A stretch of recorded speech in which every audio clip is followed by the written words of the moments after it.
up, Karl Anthony Towns said he had to defend himself in regards to his tussle with Joel Embiid. That will headline a little round of BS or real talk later in the show, so stick for that. First, though, so I was really excited to see Giannis versus Kawhi tonight. I mean, the last time we saw these two face off was the Eastern Conference Finals.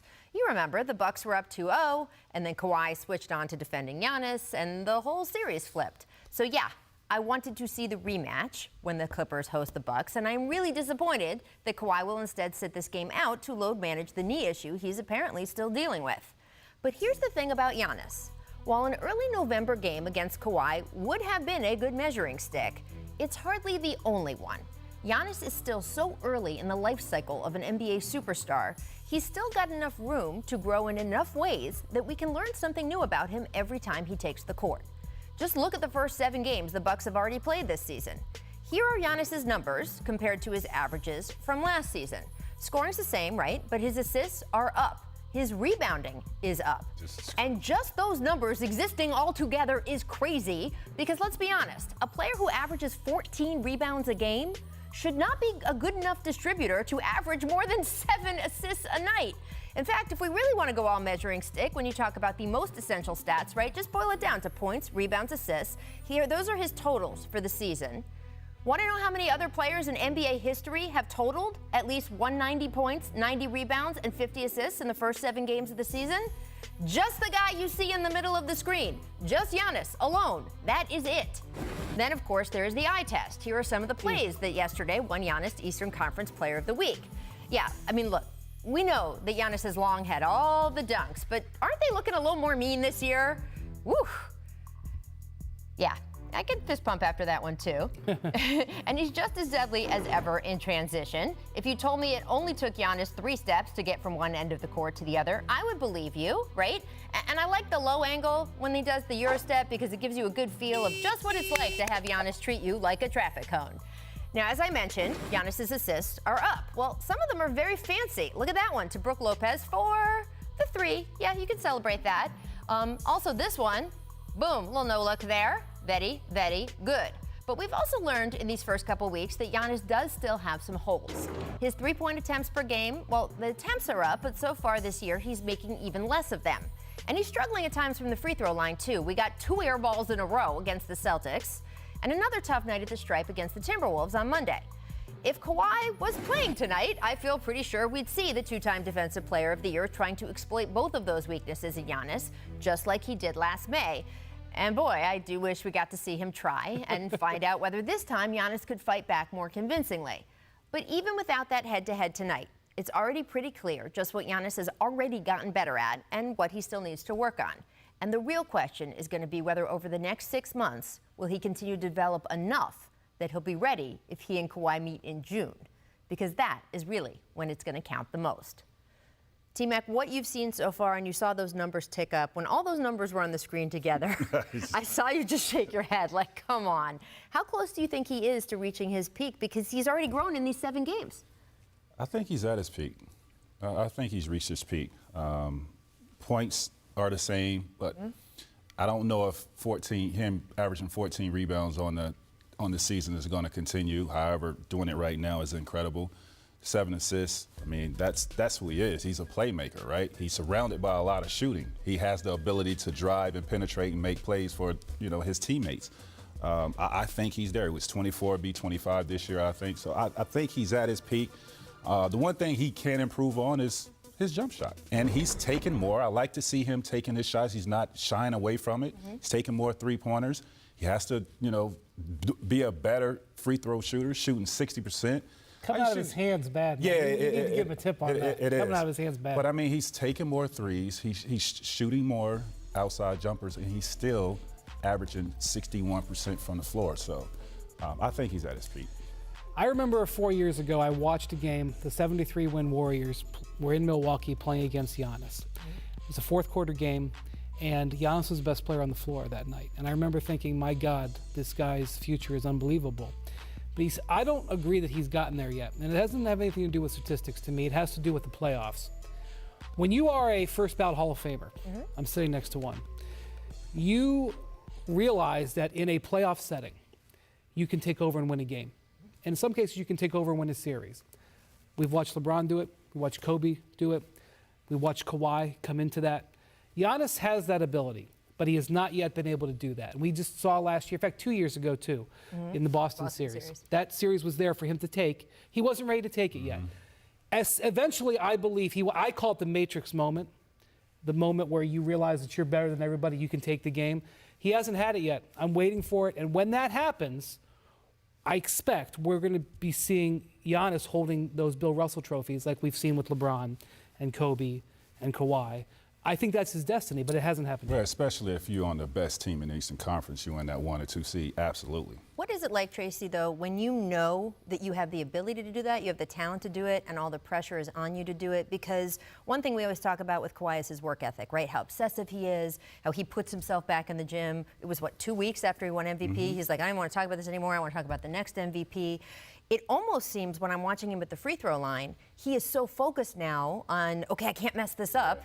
He's messing it up. And with the three-point shooting, as you said, the will is there. He's taking the shots. He's not scared of anything. But he knows that this is the part of his game. I'm talking about Giannis. I think I said Kawhi when I meant Giannis. He knows that this is the part of his game where he's got to improve, where everyone says you've got to take the leap this year. What's it like inside the head of a guy who knows he's that guy? You're a 2-time scoring champion, Trace, but all this stuff, people want you to do better. Well, I'll tell you, a lot of it is psychological. Like, it messes with your mind when teams back off you and dare you to take those shots. It messes with you. It messes with you a little bit. And LeBron had to get through that a little bit. Yeah, for sure. It's going to take some time. Like, to me, a good sign is that he's taking these shots. He's not afraid. Whereas Ben Simmons, you look at Ben Simmons last year, he wouldn't take the shots at all.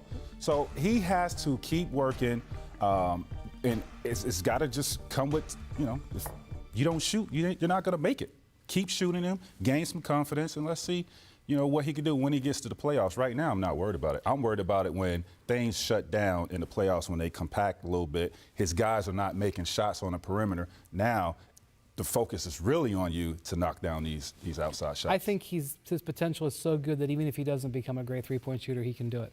Right. It would be very nice if he became better, but I've never seen a man that size who has that kind of ability, even bigger than LeBron.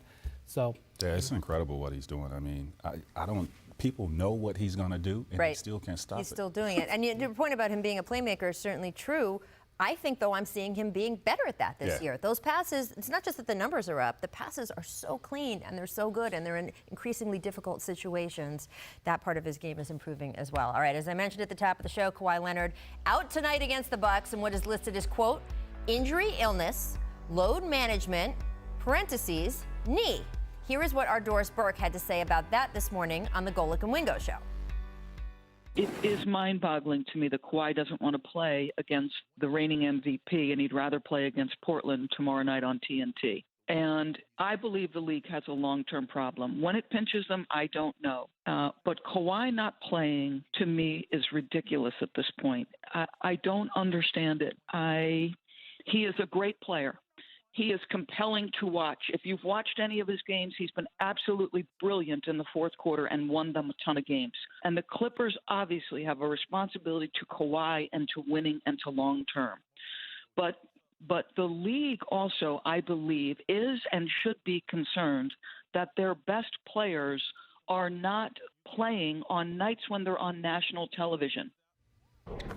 So it's interesting, Tracy, because when you talk to the league about this, and I've talked to them the last 2 weeks because Kawhi has sat out now, this will be the second Wednesday night ESPN game in a row.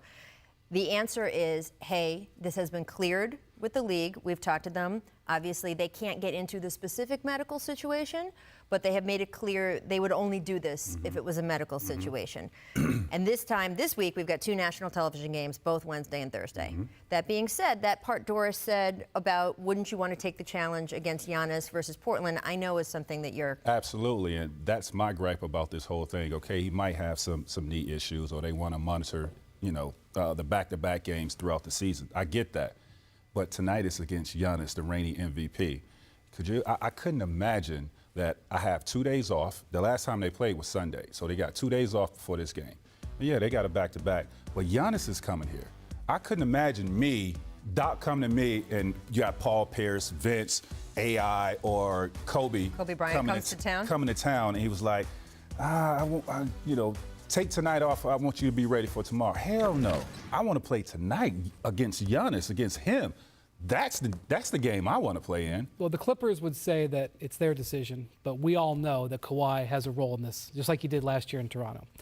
Now, we have a scheduling problem. By the way, you might as well get ready to schedule your call for next week because there's another back-to-back next Wednesday, Thursday, with Kawhi on ESPN against the Rockets. We'll probably be reading a promo about that very soon. I don't think that the league has got to help them out here by not scheduling them in national TVs and back-to-backs. But there's complexity in scheduling. The Staples Center, I know because it's across the street from my hotel. Staples Center has been dark the last 2 nights. They could have played last night. However, ESPN televises games and TNT televises games on Wednesday, Thursday, Fridays this time of year. So the games are compacted together. These are complexities that make it difficult for the league.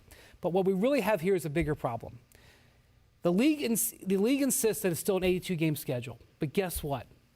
It's not an 82-game schedule anymore. Greg Popovich changed it.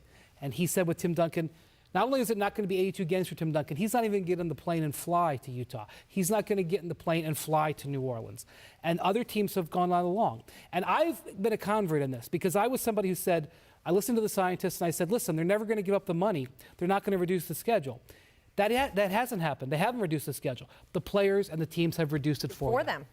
So the reality is you're either going to take the understanding that the 82-game schedule has already been reduced and move on and deal with it, or you're going to continue to have situations like this. And again, go ahead and look at the Lakers schedule. There's a bunch of national TV games where the Lakers are scheduled in back-to-backs, and they have a 35-year-old LeBron James and an Anthony Davis who has had injury problems. We're going to be sitting here talking about load management with LeBron and Anthony Davis and other players as well. The fact that they are this worried about Kawhi, whichever game he skipped. Let's say he switched it around and skipped the Portland game. Let's move on to Kawhi not playing in these back-to-backs. Do you think it's possible that he's a little more hurt than we think if he needs 2 different sort of, hey, we're not playing a back-to-backs this early of the season? No, not the way he's been looking in these first few games. Absolutely not. I mean, if you watch him Sunday against Utah, the way he took over the game in that fourth quarter, no, he's not hurt. I will say this. In talking to people in Toronto, they watched him play the first 10 days of the season, and they're like, my God, he looks great, but we don't think he can continue to play. Because remember, at the start of the season, Kawhi said, I'm going to play more. Right. And the folks in Toronto were like, he looks great, but with us last year, he wouldn't keep that up. So if you know about Kawhi, like they did, they knew this was coming. Right. So I'm interested also, and look, we'll probably never know, and people's health information is private to a degree, even if you play in the NBA. I don't know how chronic some of these issues with the leg, knee, all of this stuff is with him, and if this is just something he's going to deal with for the rest of his career.